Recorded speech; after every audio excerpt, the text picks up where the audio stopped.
Então, boa noite oficialmente, em nome da FINATED, em nome do Polo Educa Dias. Eu me chamo Tatiele, sou conselheira dependente em dependência química e hoje vou ministrar essa aula para vocês. Lembrando que esse, como falei anteriormente, é um curso com 10 mini-cursos inclusos, aonde os 10 certificados serão disponibilizados. Ontem, na primeira aula, falamos aí sobre o entendimento do que é a dependência química. E hoje nós vamos falar um pouquinho sobre a utilização da inteligência emocional aplicada à dependência química. Gostaria também de deixar aí registrado que as aulas podem ser assistidas ao vivo, mas elas também ficarão disponibilizadas através de link no grupo oficial do Polo, para que quem está matriculado e não consiga assistir no horário, possa realizar aí a visualização da temática no dia seguinte, no máximo, tá bom? Então, vamos lá, vamos dar início ao tema de hoje. Nós vamos falar sobre inteligência emocional aplicada à dependência química. Quando eu falo de inteligência emocional, gente, a gente tem uma amplitude muito grande sobre esse tema, tá? Então, o curso de inteligência emocional, ele tem uma carga horária, o curso completo, ele tem uma carga horária de aproximadamente 20 horas, em um formato bem flexível, tá? É um programa cuidadosamente elaborado para fornecer o conhecimento e promover um autocuidado, impulsionar também uma transformação, porque a inteligência emocional, ela veio para isso, tá? A gente ouve muito falar sobre inteligência emocional, e a gente ouve muito falar sobre inteligência emocional, que ela seja usada apenas para conquistas, para melhoras, mas hoje a gente precisa entender que a inteligência emocional, ela pode ser usada para transformação, porque a transformação, ela é muito mais do que uma melhora do indivíduo.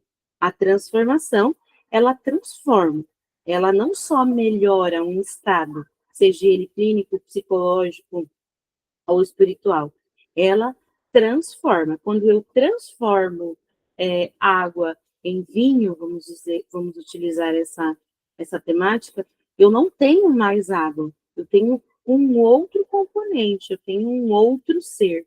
Então, a gente está falando de transformação humana, tá? Então, o uso da inteligência emocional, ela não é apenas para melhorar algo que não está legal.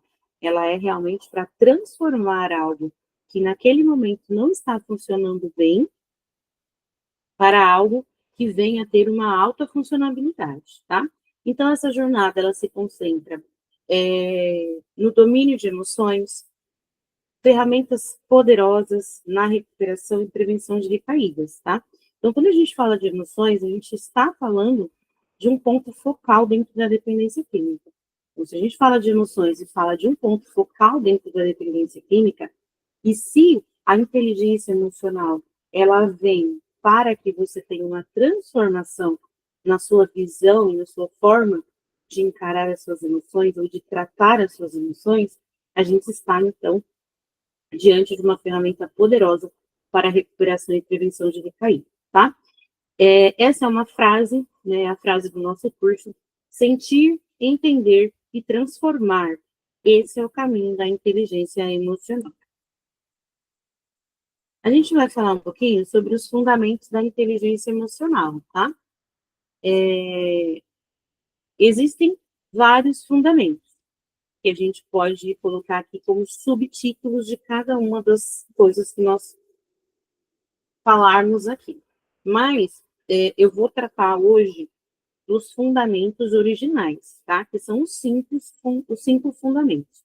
Quando a gente fala de IE, vocês sempre vão ouvir falar IE durante o curso, a gente está falando de inteligência emocional, tá? É a abreviação. Então, aqui no módulo 1, a gente vai falar sobre os fundamentos da inteligência emocional. A IE. A IE, gente, ela precisa ser vista como uma capacidade, tá? Então, é uma capacidade humana. Ou seja, se ela é uma capacidade, eu posso não ter, mas eu posso ser capacitado a ter. A ter o quê? A ter o reconhecimento e saber gerenciar as suas próprias emoções. prestem muito atenção quando a gente fala em capacidade de reconhecer e gerenciar suas próprias emoções. Porque aqui a gente não está falando em não ter a emoção. E é um erro muito grande de quem tenta aplicar os fundamentos da inteligência emocional ou tenta fazer com que a pessoa faça uso da inteligência emocional, acreditando que o bom funcionamento da inteligência emocional é quando você passa a não sentir raiva, quando você passa a não sentir tristeza, quando você passa a não se sentir decepcionado, quando você passa a não se sentir frustrado, tá? E a inteligência emocional não é nada disso. A inteligência emocional é o que você vai fazer, ou seja, como você vai gerenciar essas emoções. Então, você vai deixar de sentir? Não. Não é como o ser humano deixar de sentir emoções. Nós temos emoções, nós somos princípio de emoções. Então, nós vamos sentir alegria, tristeza, raiva, enfim, são princípios emocionais. E esses princípios emocionais, uma vez que eles não deixam de existir, a gente precisa saber como gerenciar. O que eu vou fazer com essas emoções, tá? Existem alguns outros nomes hoje que são muito utilizados dentro da psicologia, dentro do tratamento de emoções, como, por exemplo, o ressignificar. Ressignificar, ele nada mais é do que gerenciar. Então, eu pego uma energia, eu pego um sentimento, eu pego uma emoção que não é legal e eu consigo ressignificar aquilo, ou seja, aquele significado de tristeza de uma emoção que me trouxe tristeza, eu vou buscar nela algo que eu entenda que é passageiro, algo que eu entenda que eu preciso passar por aquilo, mas que só naquele momento que eu estou sentindo essa tristeza, eu não preciso sentir essa tristeza todos os dias. Eu vou buscar o porquê, um aprendizado em cima dessa situação que me trouxe essa tristeza. Então, independente da palavra que nós usamos para o fato de gerenciar emoções, isso só é possível devido à capacidade que nós temos ou podemos desenvolver justamente de conseguir gerenciar as próprias emoções, tá? Então, quando eu gerencio algo, eu estou ressignificando. Um gerente operacional, por exemplo, ele pode pegar uma operação que, no momento, não tem significado lucrativo nenhum e fazer com que vire uma alta potência, tá? Então, isso é o mais importante. Compreender a inteligência emocional é o primeiro passo para uma vida mais equilibrada e relações mais saudáveis. A inteligência emocional é dividida em 5 componentes principais que se interligam e se complementam, sendo essenciais para o nosso bem-estar emocional e social. Então, falando aí, né, dos 5 pilares da inteligência emocional, a gente começa com a autoconsciência, autorregulação, motivação, empatia e habilidade social. Autoconsciência é a capacidade de identificar e entender suas próprias emoções. Então, eu preciso entender que agora eu estou triste, eu preciso entender que agora eu estou alegre, eu preciso entender que neste momento eu estou sentindo uma frustração. Então, a capacidade de identificar e entender suas próprias emoções, pontos fortes e pontos fracos, valor e objetivo, e como eles afetam seu comportamento e pensamento. Autorregulação. Você conseguir gerenciar e controlar os seus impulsos e emoções, adaptando-se à mudança e mantendo a calma sob pressão. Então, quando eu falo de autorregulação, é a regulagem mesmo. É entender que se neste momento eu estou passando por um pico de estresse, eu estou com um momento de nervoso, quais são as atitudes que eu posso tomar? E se eu posso tomar alguma atitude nesse estado emocional que eu estou. Então, isso é regular as suas ações. Então, nesse momento, eu não posso tomar nenhuma atitude, porque eu sei e sinto que eu não estou bem para isso, tá? Motivação. A impulsionar-se com base em valores internos, persistir diante de obstáculos e buscar a excelência. Então, a motivação, gente, ela é algo que aparece quando a gente tenta fazer algo, né, e acaba sendo frustrado por algum obstáculo, e aí vem a desistência. A motivação ela precisa ser constante, e a inteligência emocional, um dos pilares dela é a motivação. Então, eu preciso estar motivado a fazer algo, mesmo sabendo que eu vou enfrentar obstáculos e algumas dificuldades.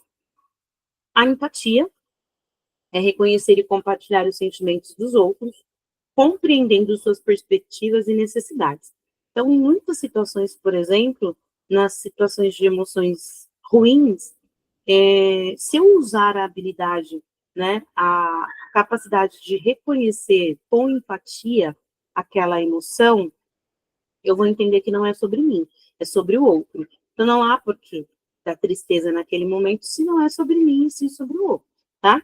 Habilidade social, construir e manter relacionamentos saudáveis, influenciar positivamente, resolver conflitos e trabalhar em equipe de forma eficaz. Então, aqui, nada mais, nada menos, a gente está falando sobre a habilidade de conviver socialmente, de conseguir ter uma conversa tranquila, de conseguir construir e manter relacionamentos saudáveis, e para isso a gente precisa, sim, de habilidade.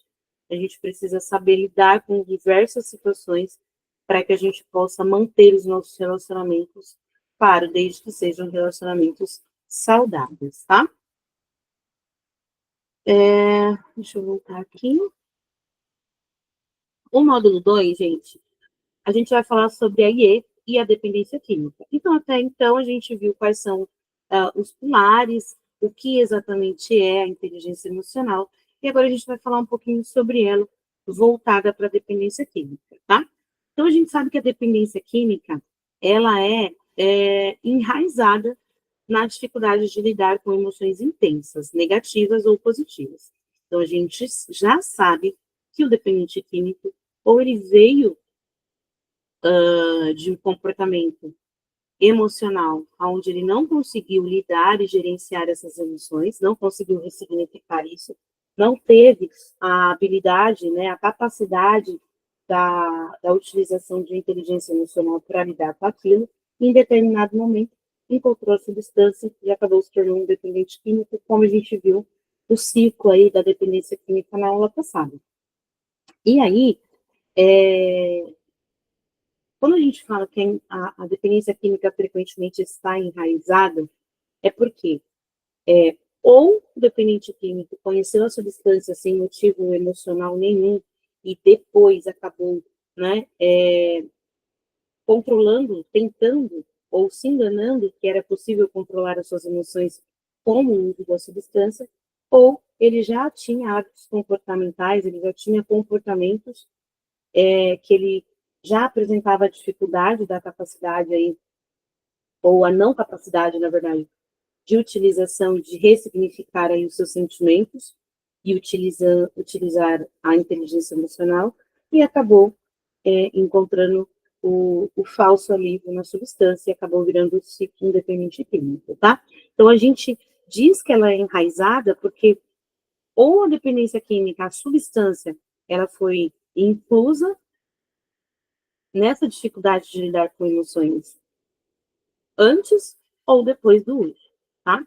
A inteligência emocional, ela oferece ferramentas para reconhecer os gatilhos emocionais que levam ao uso de substância, permitindo uma resposta mais saudável e consciente.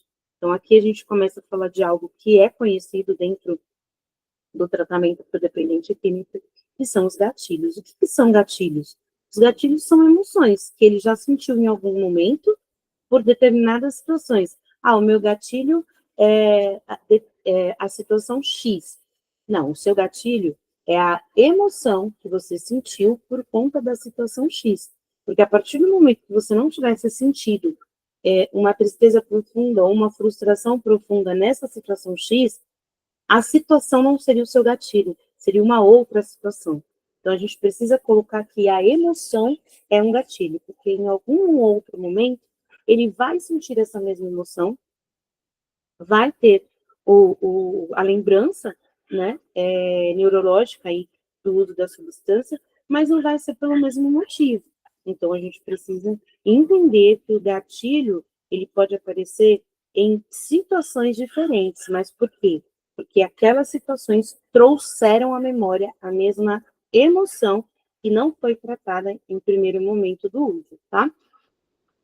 Então, aí a gente já consegue ter, com a inteligência emocional, a prevenção de recaída. Por quê? A gente vai desenvolver nesse indivíduo, a capacidade de identificar e gerenciar as emoções que podem levar a esse comportamento adictivo. Ou seja, se é essa emoção que leva você a pensar na substância, quando você tiver a emoção, a gente vai ressignificar isso utilizando uma inteligência emocional. Fortalecer a resiliência emocional para enfrentar desafios sem recorrer à substância. Então, ele vai ter que fortalecer a resiliência, ou seja, ele vai ter que ter aí o que a gente falou aqui no slide anterior, que é a autorregulação e a motivação. Por quê? Ele vai ter que se impulsionar a passar por aquilo sem o uso da substância, tá?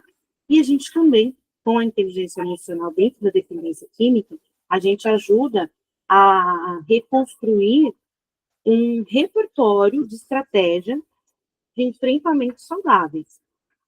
Então, serão formas que ele vai enfrentar os gatilhos emocionais de forma saudável, porque ele enfrentava os gatilhos emocionais com o uso da substância. Agora, fazendo uso da inteligência emocional, ele vai vir aqui, ele vai entender que ele precisa de uma autorregulação, ou seja, ele precisa realmente entender que aquilo que ele está vivendo precisa ser regulado e controlado, porque se ele entregar aquilo que ele está vivendo à substância, ele automaticamente acaba tendo uma recaída, bom? Falando aqui um pouquinho sobre o autoconhecimento e a gestão emocional, que é o tópico 3, a gente vai compreender que são coisas diferentes, mas que estão de mãos dadas e precisam estar de mãos dadas, tá? Compreender a si mesmo é a base para gerenciar as emoções de forma eficaz. Então, aqui a gente está falando de autoconhecimento. E quando a gente fala de gerir as emoções, é diferente de apenas conhecê-las. Eu sei que eu estou triste hoje, eu sei que eu estou eufórica hoje. Mas o que me fez ficar assim?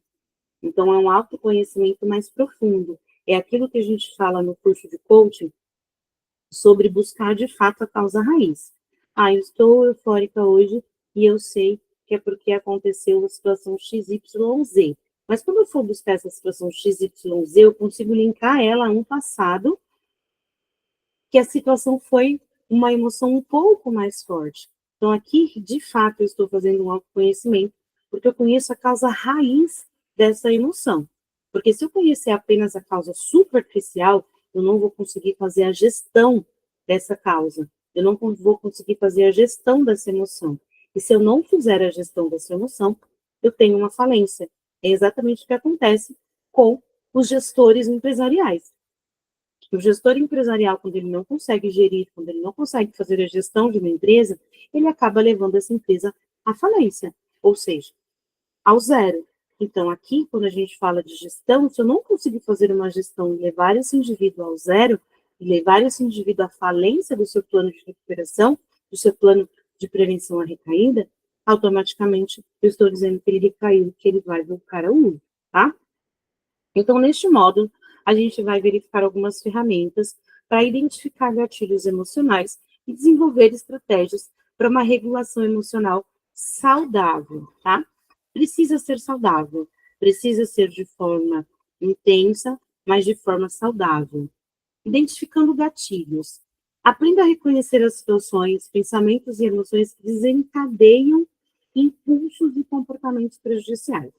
Isso inclui tanto os gatilhos externos, pessoas e lugares, quanto os internos, sentimentos e memórias.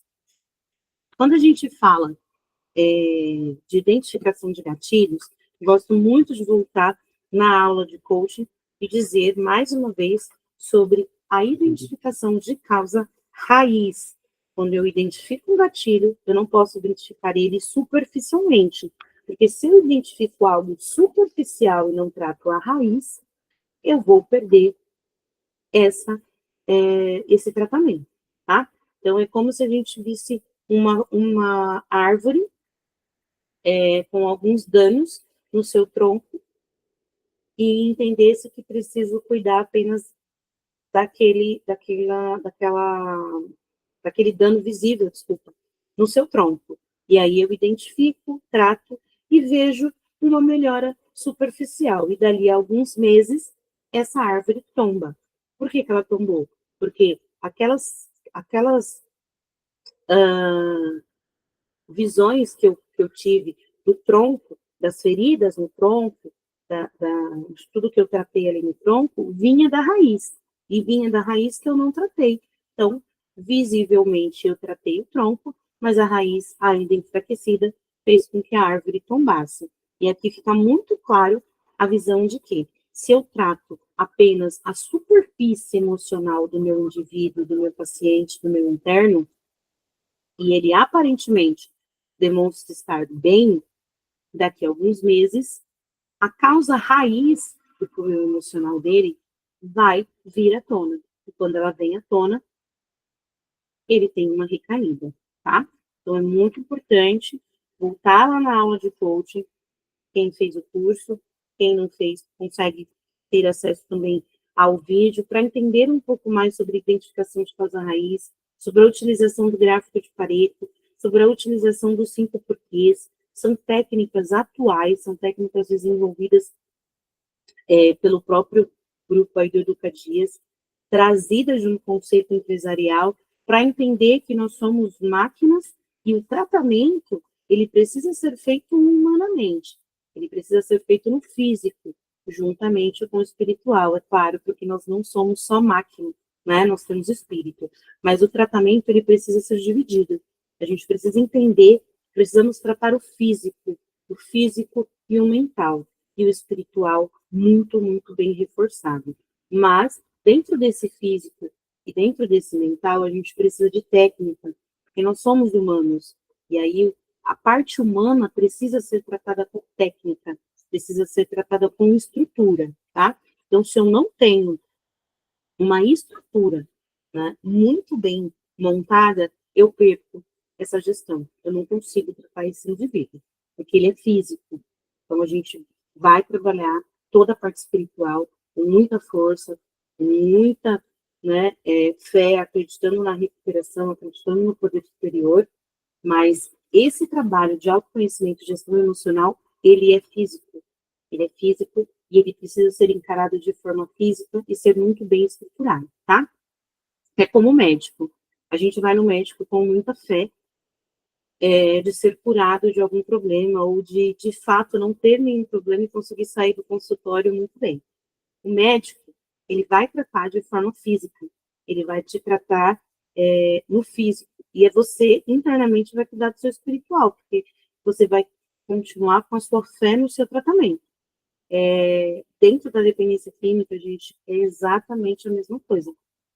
A gente, como terapeuta, vai tratar, claro que nós damos toda uma espiritualidade também, porque acreditamos, né, no poder superior, acreditamos na esperança, temos a esperança da recuperação.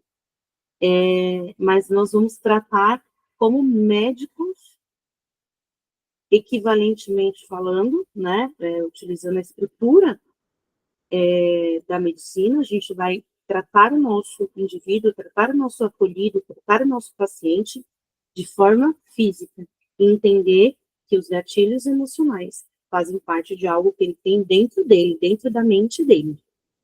E aí, com muita fé, com muita espiritualidade, a gente vai conseguir colocar esse plano físico e fazer a máquina humana voltar a funcionar como deve ser, tá bom?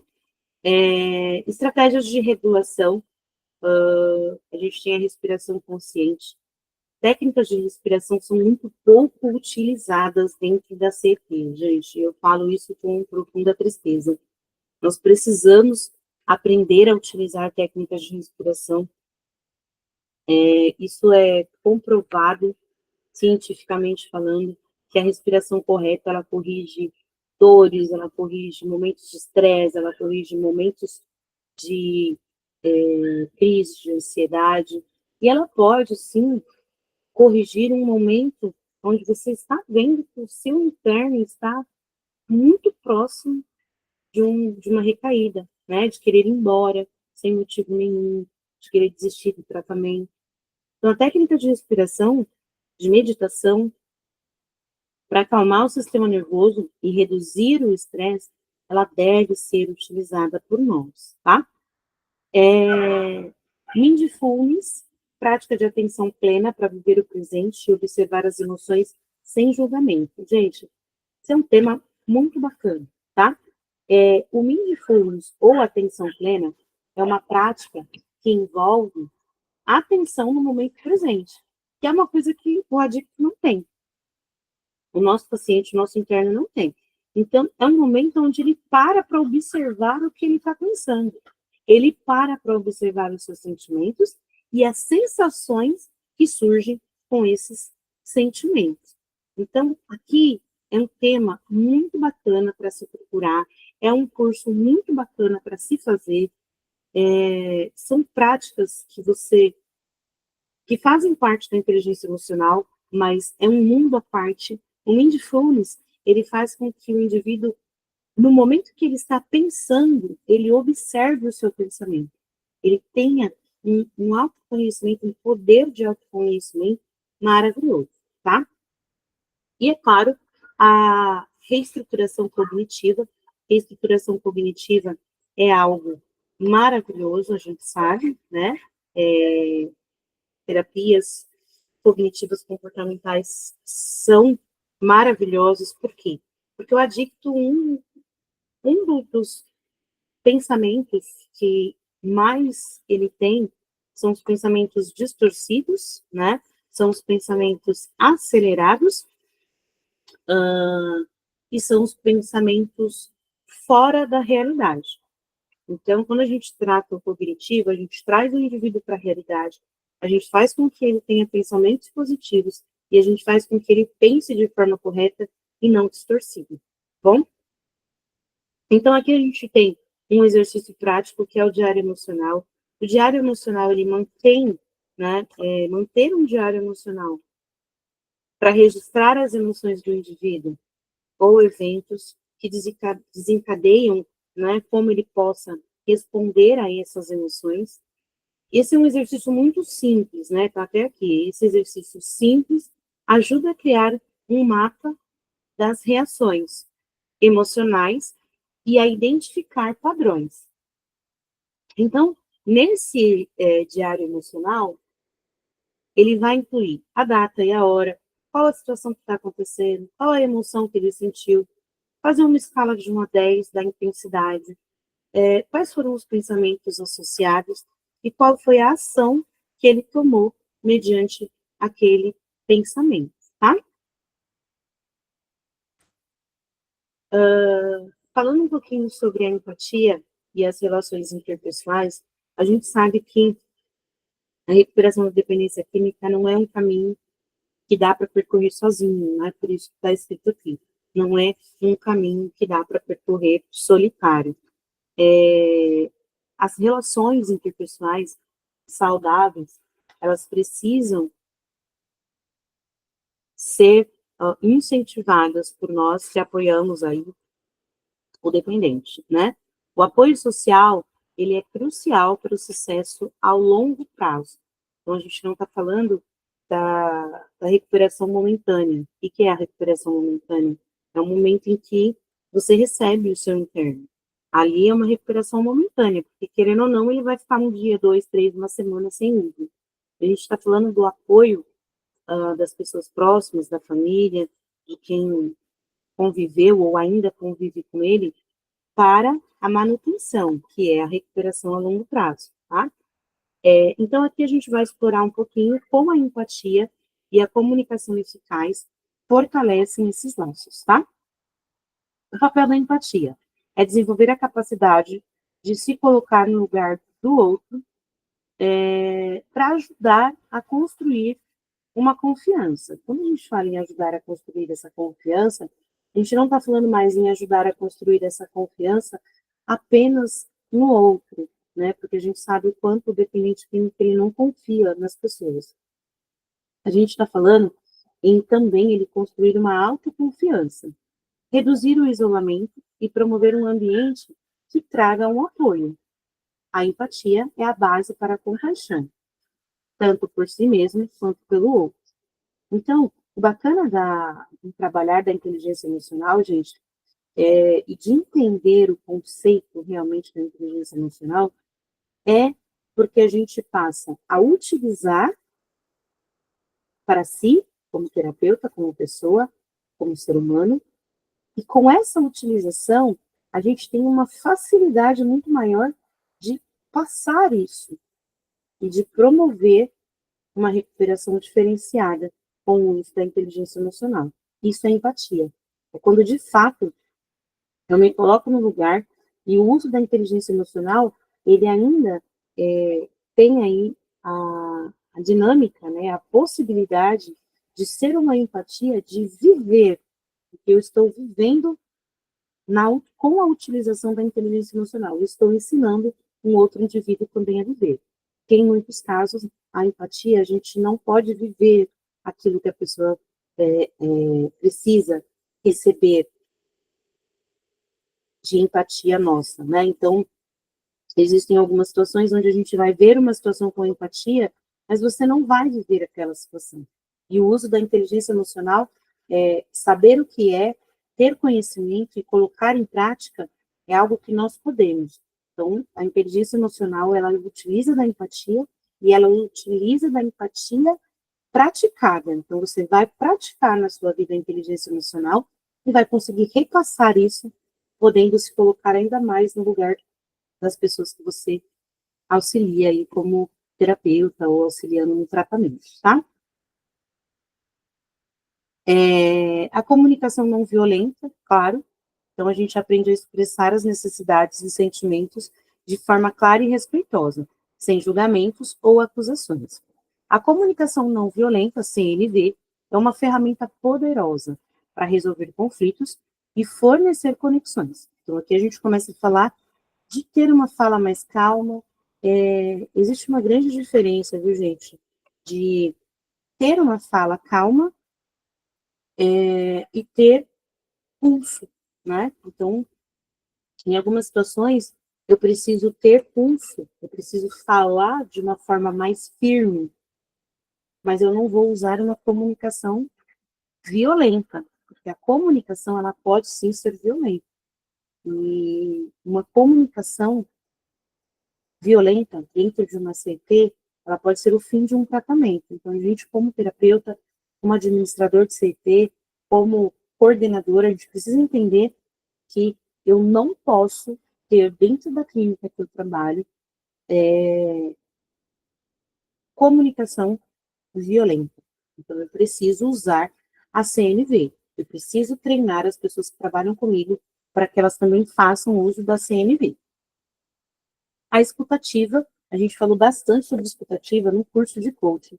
A escutativa, gente, ela é muito mais do que escutar com calma ou escutar e prestar atenção nos detalhes, tá?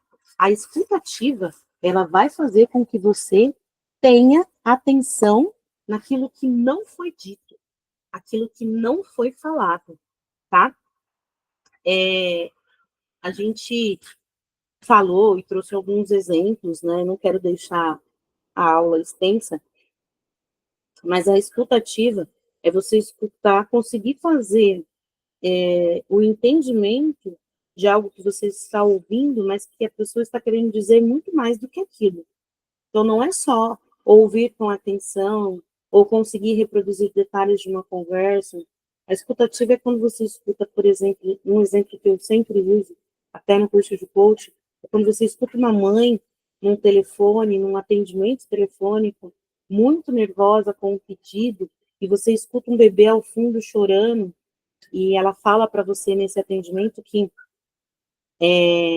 ela não recebeu o pedido que ela fez para o filho, e você entende que ali tem algumas fraldas, e algumas outras coisas, e ela só fala da fralda nesse atendimento. E aí, quando você olha o pedido dessa mãe que está ao telefone no atendimento, você vê que tem remédios e que tem uma criança ao fundo chorando. E aí você consegue entender que é muito mais do que as fraldas que estão deixando ela nervosa nesse pedido que não chegou, né?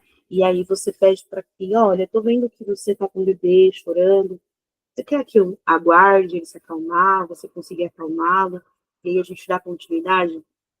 Isso aconteceu dentro de um call center, né? É um atendimento mesmo telefônico de uma empresa, e quando a gente traz esse cenário de escuta ativa do call center para o mundo da dependência química, você começa a ouvir tanta coisa, gente, que não é falada, né? Dentro de uma anamnese muito bem feita, você começa a enxergar muito fundo a causa raiz da dependência química de um indivíduo. Porque ele não vai falar tudo para você. Ele não vai falar tudo por vergonha, talvez ele não vai falar tudo porque é a 10ª internação e ele já falou milhares de vezes e ninguém conseguiu entender o que ele de fato quer falar.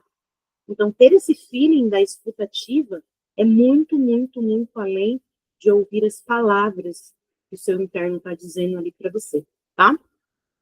É um tema que eu gosto muito, é um tema que a gente leva muito a fundo nos outros cursos, porque quando você tem uma escutativa de fato, você consegue trazer muita coisa que vai ajudar esse tratamento ser um tratamento de sucesso, tá? Então, a escutativa, mais do que apenas ouvir palavras, a escutativa envolve prestar atenção total, sem interromper, buscando compreender verdadeiramente a mensagem e os sentimentos do outro. Isso valida a experiência do outro e promove a confiança. E aí a gente tem uma mini dinâmica, né, que é sempre, eu gosto de utilizar, que é sempre bacana quando você está ali num momento em grupo, que é a dinâmica na pele do outro, que é a atividade prática, onde os participantes trocam de papéis ou compartilham experiências de vida para praticar a escutativa e a empatia, explorando diferentes perspectivas sobre desafios e superação, tá? Ainda falando sobre quando a gente fala da inteligência emocional para familiares e profissionais, é onde a gente começa a levar à frente aquilo que nós temos que utilizar no nosso trabalho e que também vai servir como tratamento e apoio, né, do tratamento, porque a família ela vai ser sempre o apoio. Então, se a gente consegue levar a ideia do IE para familiares e nós, como profissionais, utilizarmos o IE dentro do tratamento, a gente começa a amplificar, tá? Então, o IE para familiares e profissionais. O apoio de familiares e profissionais é vital na jornada de recuperação. Esse módulo foca nas habilidades de inteligência emocional, necessária para quem cuida, oferecendo estratégia para lidar com as próprias emoções e fortalecer os laços com quem está em recuperação. Então, aqui a gente fala de novo sobre gerenciar emoções, sobre a prática de autocuidado e o fortalecimento de vínculo. Essa frase, eu vou ler ela antes da gente explorar um pouco esses 3 temas, mas é uma frase que vale ouro, né, para o nosso dia a dia, para aquilo que a gente faz todos os dias. Antes de cuidar do outro, é preciso cuidar de si.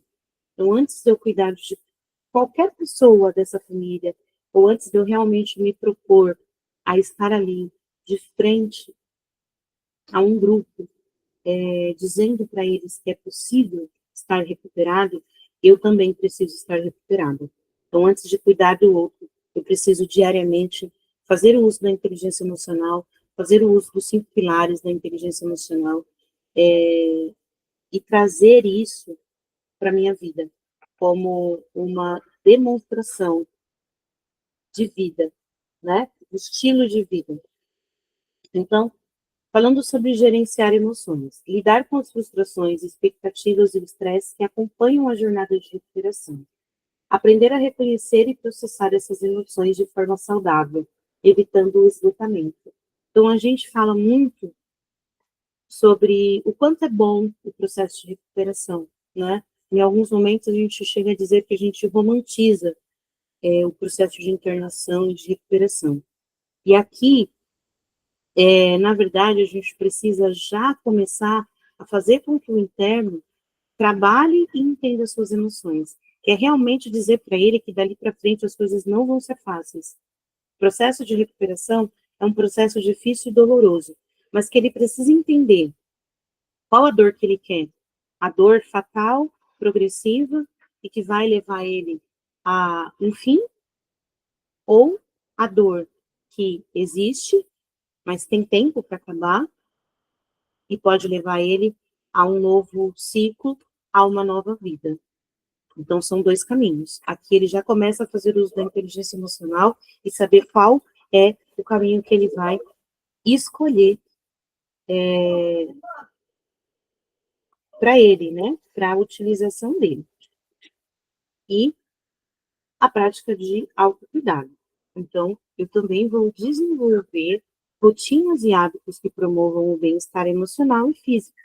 O autocuidado não é egoísmo, mas uma necessidade para continuar sendo um suporte eficaz. Inclui descanso, hobby e rede de apoio. E aqui a gente, claro, precisa utilizar e ter alguns cuidados, porque quando a gente fala de autocuidado, é realmente fazer com que a pessoa tenha vontade de ter esse cuidado consigo mesma. É fazer com que a pessoa enxergue o quanto é importante ela ter esse cuidado, né? Eu acredito que falhou agora um pouco alto, mas vamos lá. Repetindo aqui, a prática de autocuidado, ela é essencial. A gente precisa desenvolver. Quando a gente fala aqui de autocuidado, na verdade, caberia até a gente falar sobre a autoestima desse indivíduo. Ele precisa saber se cuidar, ele precisa querer estar bem novamente.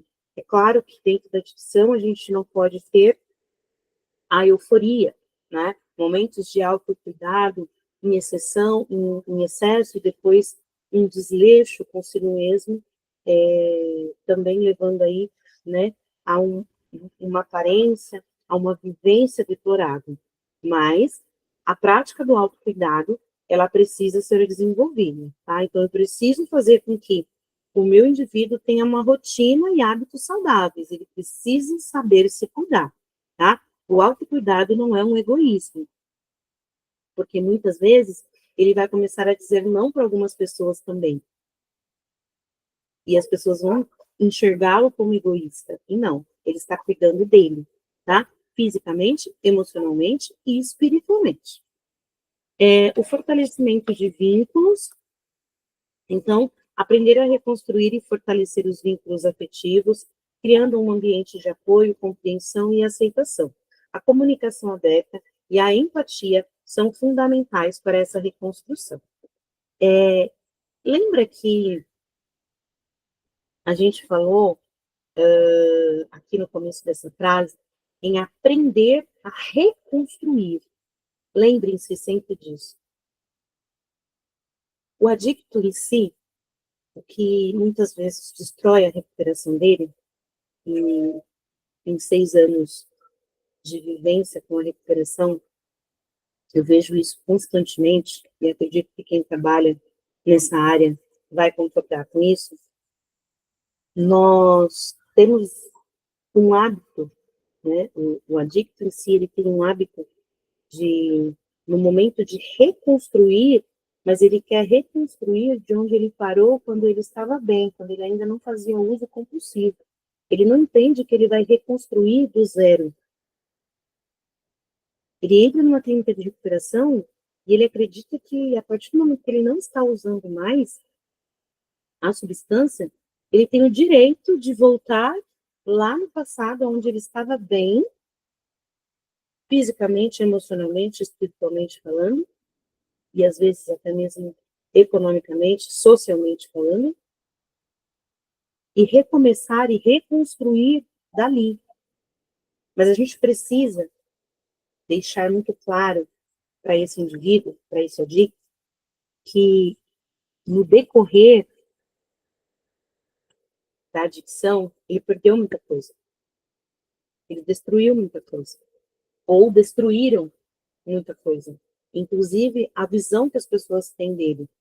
Então, ele vai reconstruir, ele tem o direito de reconstruir a sua vida. Mas ele tem o direito de reconstruir a sua vida do zero.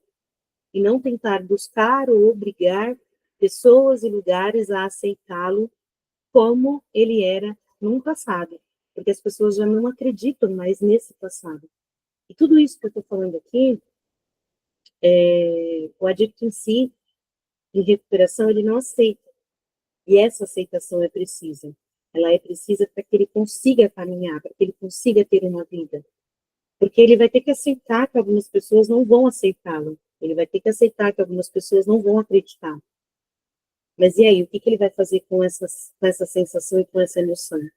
Porque o fato de alguém não aceitá-lo mais, o fato de alguém não acreditar mais nele, vai gerar uma emoção nele.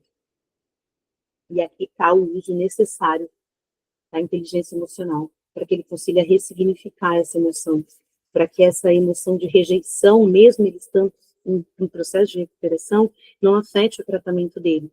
Mas ele vai sentir. Então, aqui a gente volta lá no começo da nossa aula, quando eu falei que a inteligência emocional não é não sentir, e sim o que eu vou fazer com essa emoção.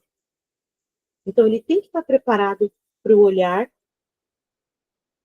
ele tem que estar preparado para o não, ele tem que estar preparado para a rejeição, e ele tem que ser preparado para reconstruir a vida dele do zero.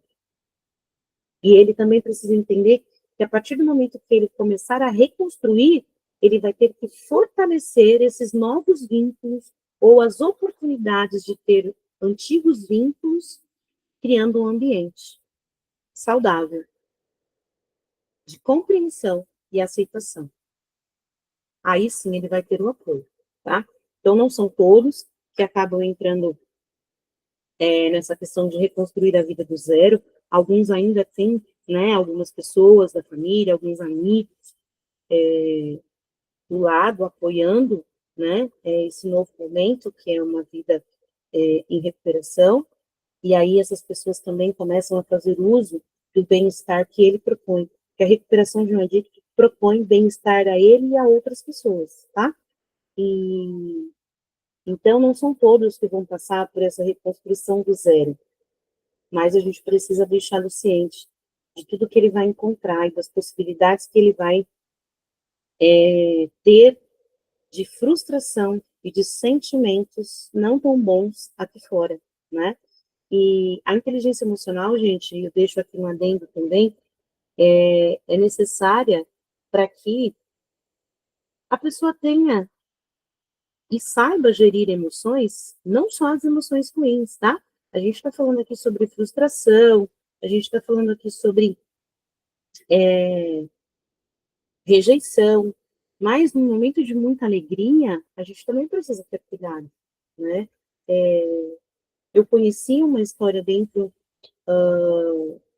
aí do mundo, posso compartilhar aqui, porque não foi uma partilha, mas sim uma história real que eu conheci, de um adicto em recuperação de 10 anos de recuperação. E eu sei que algumas pessoas conhecem histórias, sabem de algumas histórias de mais anos de recuperação, onde houve a recaída. Por quê? Por conta de um momento de alegria.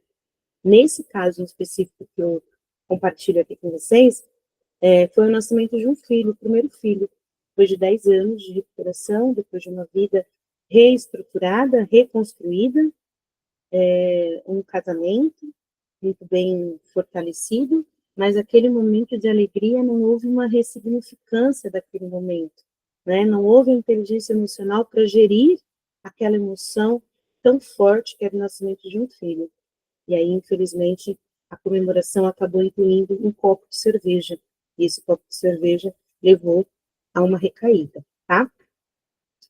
Claro que com tantos anos de tratamento, e de processo contínuo, diário, de cura e recuperação, automaticamente essa pessoa teve a visão de que era uma recaída e retornou rápido, né, para o tratamento e para a aceitação e o reconhecimento, que é o mais importante.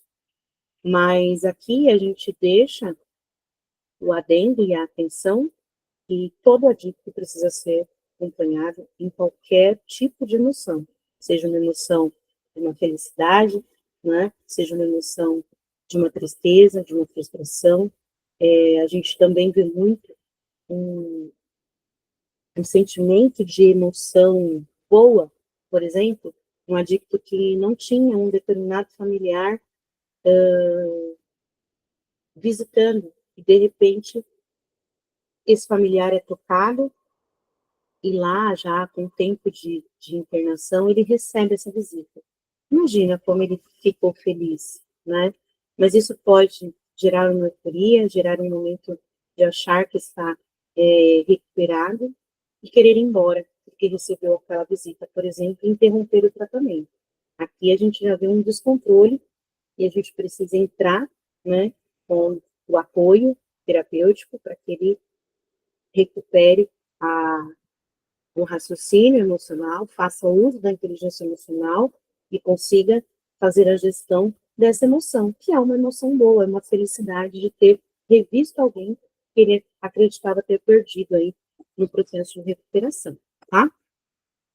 Então, aqui a gente falou bastante sobre a importância, né, do uso da IE para familiares e para profissionais. Aplicações práticas, né, da ferramenta, na verdade, da inteligência emocional, né, porque ferramentas são as coisas que a gente utiliza para desenvolver. A teoria ganha vida através da prática. Então, a gente utiliza esse módulo, e aqui eu deixo para vocês o desafio, dedicado a consolidar os aprendizados, oferecendo oportunidades para aplicar as ferramentas de inteligência emocional em cenários reais e desenvolver um plano de ação personalizado para a recuperação. Então, dinâmica de grupo e estudo de caso é a participação em atividades interativas que simulam situações cotidianas de recuperação, permitindo a aplicação da prática das habilidades de inteligência emocional em um ambiente seguro. Analise, né, o caso, faça a análise de estudo de casos reais para explorar diferentes abordagens. E aí a gente tem a ferramenta prática de IE.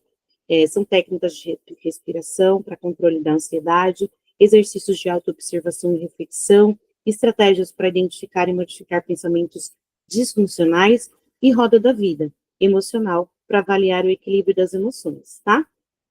Então, a gente encerra a nossa aula hoje por aqui, tá bom? Vou mandar para vocês alguns materiais em relação à inteligência emocional, principalmente em relação aqui ao estudo de caso que eu citei aqui, né? E a como podem ser utilizadas essas ferramentas práticas em relação à inteligência emocional, tá bom? Então, se a aula for disponibilizada, a gravação da aula for disponibilizada hoje, eu já mando hoje mesmo. Caso não seja, a gente encaminha essa aula amanhã, tá bom? E amanhã, no decorrer do dia, eu vou mandar alguns exercícios aí, falando um pouquinho sobre essas duas primeiras aulas que a gente já teve, ok? Então, eu agradeço a participação de quem está aqui. Para quem está aqui, deixo aberto aí, caso tenha alguma dúvida e queira fazer alguma pergunta.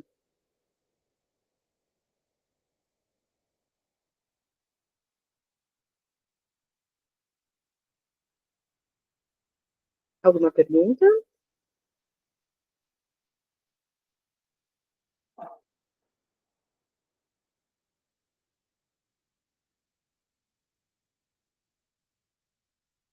Ok, então, pessoal, eu agradeço pela participação de todos que estão aqui, agradeço a participação também de quem vai assistir essa aula gravada.